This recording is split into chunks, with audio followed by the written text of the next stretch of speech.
침소봉대가 과해도 너무 과하다라고 보는 것이죠. 그러니까 예. 대선이 끝난 지가 벌써 인제 횟수로 2 년째가 돼 가고 있는데 지금 나라가 이렇게 힘든 상황에서 당시에 윤석열 후보에 대한 명예훼손을 했다. 지금 현재 대통령의 명예훼손을 했다는 이유만으로 뭐 상식적으로 납득이 안 되는 일이 벌어지고 있다고 저는 봐요. 일단은 첫 번째는 김만배 신학립씨 인터뷰 자체가 과정이나 시점 자체는 뭐 부적절할 수 있는 부분이 있으나 이 자체가 무슨 배후에 누가 있다라는 식의 어떤 특정을 해놓고 마치 특수부가 수사하듯이 반드시 배후 세력이 있어야 된다라는 어떤 그런 느낌으로 하거든요. 그리고 뭐 대통령이 명예가 높긴 하지만 한 개인의 명예훼손 부분을 수사하려고 검찰 10명이 배정이 돼서 대선 조작 사건이다. 저는 참 뭐 이거 듣지도 보지도 못한 사건이고요. 저는 이 이면에는 늘 말씀드렸지만 언론 장악을 위한 하나의 그냥 밑밥 깔기다라는 게 오늘 현실로 드러났습니다. 뉴스타파뿐만 아니라 JTBC를 압수수색하는데 특히 JTBC 같은 경우는 보도 내용을 가지고 압수수색을 하는 거예요. 2월 달에요. 근데 이미 이거는 뭐 그 전에 2021년부터 누누이 언론 보도를 통해서 나왔고 남욱정의학 재판에서도 이미 부산저축은행에 관련돼서 당시 중수 이과장이던 윤석열 검사가 있었다라는 것이고 큰 틀에서 한 가지만 제가 규정하고 싶은 건 이 보도에 대해 본질을 흐리는데 커피를 타준 사람이 윤석열 당시에 중수 이과장이었다라는 게 명예훼손이란 말이잖아요. 그래서 오인을 받았다는 건데 근데 이거는 중요한 건 뭐냐면 부산저축은행 사건에 있어서 이 조우영이라는 브로커가 본인이 김만배를 통해서 박영수 특검 그러니까 이 박영수 특검이라는 자체는 윤석열 당시 검사하고는 매우 절친한 사이라는 거는 이 법조계에서는 다 압니다. 이 박영수 특검을 통해서 중수부에 수사를 안 받게끔 하는 결과를 초래했다라는 거라서 이 중수부에 있었던 중수 이과장인 윤석열 검사가 혹시 이런 부분에 관여했느냐라는 의혹적입니다. 그럼 뭐 앞으로 저기 언론사는요 의혹적이 하면 안 돼요. 그냥 논문 써야 됩니다. 논문 자체도 사실이 아닌데 의혹제기를 해서 조금이라도 명예훼손이 있거나 기분이 안 좋으면 무조건 압수수색을 당하는 이런 언론 풍토가 되기 때문에 저는 아주 심각한 문제라고 생각합니다. 예, 원영섭 단장은 이제 이 문제하고는 조금 정통하잖아요. 제가 이제 그 고발 관련해서 그 주도를 하고 있는데요. 근데 그 제 생각에는 이거는 그 국희대의 국정문란 사건이다. 예. 김대엽 사건에 준할 수 있는 그런 이제 그 명백한 그 허위 사실에 의한 대선 선거 개입 사건이라고 생각을 하고 있고요. 그리고 이 부분에 대해서 지금 몇 가지 이제 사실관계만 보더라도 이게 결코 우연히 있을 수가 없는 그런 사건이라고 보는 게 김만배 씨가 21년 9월 14일 기존 휴대폰을 불태우고 부수고 번호를 해제합니다. 예. 그런데 그 2021년 9월 15일 15년 만에 신학림이라는 사람한테서 그 김만배 씨가 처음으로 전화를 받았다는 거예요. 네. 새로운 번호가 만들어진 지가 하루예요. 하루 만에 어떻게 15년 만에 신학림이 그 내용을 알고 전화를 해서 그걸 또 하필이면 그렇게 잘 녹음을 할 수 있는지 그게 사전에 그 계획이 없고 기획이 없으면 과연 우연의 일치로 그렇게 될 수 있을까 하루 만에 거기서부터 모든 의문이 시작을 한다는 거죠. 근데 제가 뭐 이정건 게이트 사건의 제보자의 변호인이기도 한데 그때 이정건 게이트의 제보자도 그 이정건 관련한 사건에 있어가지고 본인이 계좌 내역까지 있으면서 계속 이제 그 언론사에 제보를 하려고 그랬어요. 그런데 그게 대선 기간에 민감하다는 이유로 거의 다 거절당했거든요. 근데 이 사건은 뉴스타파에서 그 뜨자마자 바로 인용 기사로 다른 매체들이 받는 거예요. 그런데 그 뉴스타파가 가지고 있는 신뢰도가 낮잖아요. 낮을 수밖에 없는데 낮은 신뢰도를 가지고 있는 매체의 기사를 이렇게 무분별하게 사실은 인용 기사 형식으로 받는다는 것 자체가 그 전에 그런 이제 언론의 그런 이제 그 관행이나 이런 실무 관계에서도 모두 굉장히 이례적이라는 거죠. 그래서 지금 현재 그 텔레그램 방 정무방에서 이런 그 기획과 관련한 의혹이 있는지를 또 보는 거에 대해서 배제하지 않는다고 하니 더 검찰이 이 부분에 대해서 발본색원해서 앞으로 뭐 대선 게이트, 대선 조작이라는 이런 단어가 발붙일 수 없도록 해야 된다라는 게 제 생각입니다. 우리 황은기 부대변인. 전 열심히 하면 된다고 생각해요. 뭐 집권 여당이 집권 2년 차에 뭐 다른 거 안 챙기고 열심히 대선 시즌에 있었던 보도 가지고 검찰 수사하고 난타전 하시겠으면 열심히 하시면 된다고 생각하고 열심히 발본색원하면 된다고 생각합니다. 저는 사실 이 논쟁 자체가 되게 웃겨요. 왜냐면은 지난 대선 때 얼마나 비호감 대선이었는지 우리 다 알거든요. 지금 우리 그 대통령의 참모 중에 한 분인 강승규 시민사회 수석께서 예. 출연하신 보수 유튜브 채널이 있습니다. 예. 이봉규 TV라고. 예.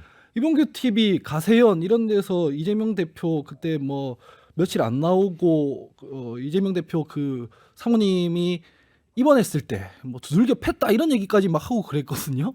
그러면 그런 것들도 전부 다 대선 개입해가지고 허위 사실을 일부러 날랐던 그런 건가라는 생각이 들기도 하고 그때 당시에 보도를 보면 뭐 저희 당이나 국민의힘이나 아무 영향가 없는 네거티브만 막 일삼아댔다는 얘기죠.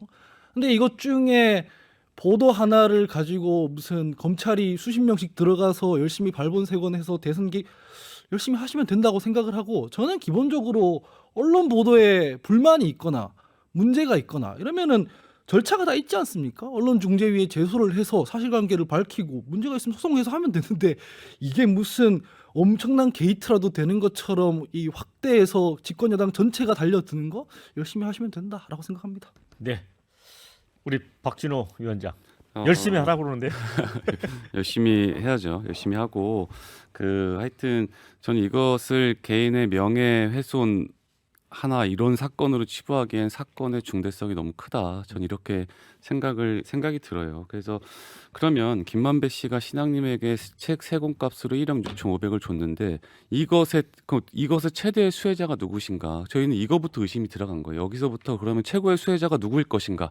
그래서 이것에 대한 수사가 이제 전방위적으로 이루어질 것이고 이제 김만배 씨는 이번뿐만이 아니고 저번 성남시장 선거에서도 이제 뭐 형수 욕설을 가지고 이제 상대방 후보가 뿌린 것으로 이제 위장을 했던 일도 하나 있지 않습니까? 그래서 이런 일련의 일들이 지금 이번 대선에 똑같이 이루어졌다. 그래서 저는 이제 선출직 이제 공직선거법이라는 것이 있는데 이것이 얼마나 무서운 건지 좀 이렇게 좀 경각심을 갖고 여기 계신 분들 중에서 대다수 이제 공직선거법에 다 저촉이 돼야 될 분들이고 이제 선거에 나가실 분들인데 이게 만약에 내일이라고 생각했을 때는 이렇게 말씀 못 하실 것 같아요. 만약 지역에서 우리 선거에 나가 보시면 총선에서도 마찬가지지만 상대방이 선거 3일 전에 허위 사실을 가지고 대대적으로 이것을 홍보한다. 전 이것이야말로 선거 개입이다. 그래서 이런 일들이 엄벌하는 모습을 좀 보여줘야 이제 다가올 총선에서도 앞으로 우리 당이든 민주당이든 이런 거 없이 공정한 선거가 이루어지지 않을까 저는 이렇게 생각합니다. 이게 네. 이제 그 상식적으로 우리가 저는 이제 논의해 보고 싶은 게 있어요.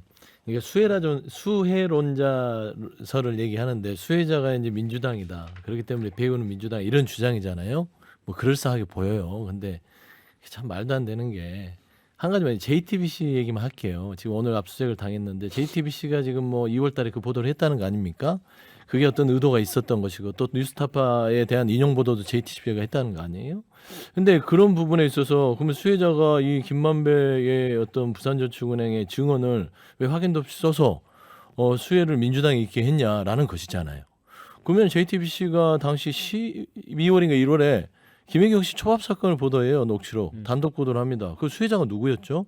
그때 대대적으로 국민의힘에서 그 캠프에서요 난리도 아니었습니다. 한 10일을요 보도를 하는데요 정신을 못 차렸어요.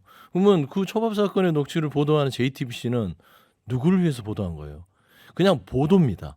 보도의 가치를 따지는 거는 고위 언론사의 어떤 판단의 기준임에도 불구하고 본인들 보기에는 지금 현 정부에서 민주당이 수혜되니까 민주당에 수혜를 주는 JTBC 보도나 김만배 보도는 허위 같고 당시에 초밥 보도로 저 국민의힘에 도움됐던 보도에 대해서는 왜 입을 다물지요?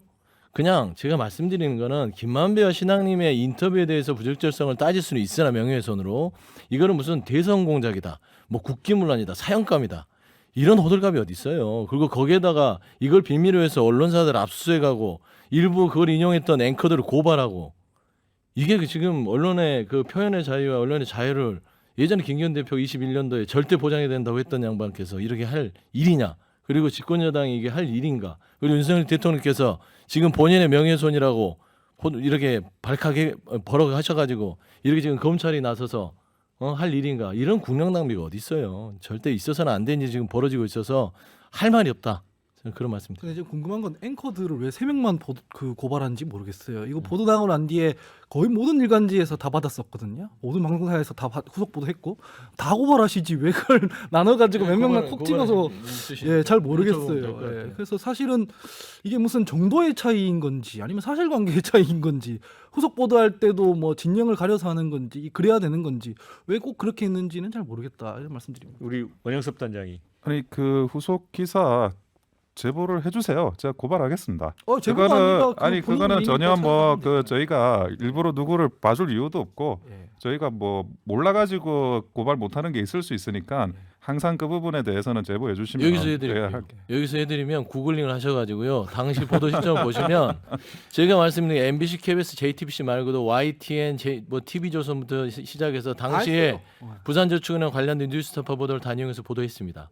그리고 그러니까 당시 앵커들이 여기에 대해서 언급한 라디오 앵커뿐만 아니라 TV의 앵커들도 다 언급한 사실이 있거든요. 그거는 구글링만 하시면 된다는 점을 말씀드립니다. 오늘 그 추가 부분은 민주당이 고발을 해야 되는 거 아니에요? 아니 뭐 이거는 대선 개입 자체가 안 되니까 말도 안 되는 일을 하고 있는데 무슨 고발합니까? 그래서 오늘 아니, 추가 그- 고발 기대하겠습니다. 아니 그 김혜경 초밥 사건을 비교를 하시는데 그래서 김혜경 초밥이 없었나요? 김혜경 초밥 있었잖아요. 그 초밥의 실체가 분명히 존재했던 사건을 가지고 지금 이야기를 비교를 하시는 것 같은데 지금 이 김만배 없었나요? 네. 김만배 신앙님 이 논의는 지금 그 조유영이라는 그 핵심이 그 당시에 그 윤석열이라는 그 수사과장 대검 수사과장 그분의 중수과장이에요. 중수과장 그분이 자기의 그 사건에 개입이 돼 있지 않다라는 걸 이미 그때 진술을 하셨잖아요. 그래서 그 내용에 대해서 그 관련한 기자들한테도 설명을 했다 그러는데 그게 갑자기 이게 마치 부산저축은행의 부실대출에 관여한 것처럼 그 의혹을 덮은 것처럼 관여한 것처럼 지금 기사가 나온 거 그 부분에 대해서 조우영이라는 직접적인 그 진술자에게 확인을 하셨다는 거예요. 근데 자 인용 기사라고 하더라도 내용을 확인할 의무가 있어요. 당연히. 그리고 그 인용 기사를 내는 과정에서도 기자가 자기가 절차적으로 내용 확인에 대해서 최선을 다했다 그러면 그게 설사 오보라고 하더라도 저는 뭐 그거를 처벌해야 된다고 생각하지는 않습니다. 하지만 만약 이게 의도와 기획에 의한 가짜 뉴스라면 그 가짜 뉴스는 범죄 행위지. 그게 언론의 자유, 표현의 자유에 해당되는 내용이 전혀 아니라는 거예요. 근데 그 부분에 대해서 범죄 행위를 덮고 가자. 언론이라는 이유로 언론이 신성불가침의 성역이에요. 어떻게 언론이라는 그래서 이유만으로 언론- 허위 사실을 다 말씀하세요. 덮고 갈 수가 있냐는 거예요. 그러니까 언론 중재라는 게 그래서 있는 거예요. 그러니까 언론은 진실을 완벽하게 보도할 수 있으면 얼마나 좋겠어요. 진실에 다가가는 것들이 언론의 사명인데 결국에는 보시면 조용 씨가 부인했으니까 그게 사실이다. 변호사시니까 잘 알잖아요. 조용은 당시에 브로커 역할을 하면서 2011년도에 당시에는 조사를 안 받았지만 15년 전 수원지검에서 구속되잖아요.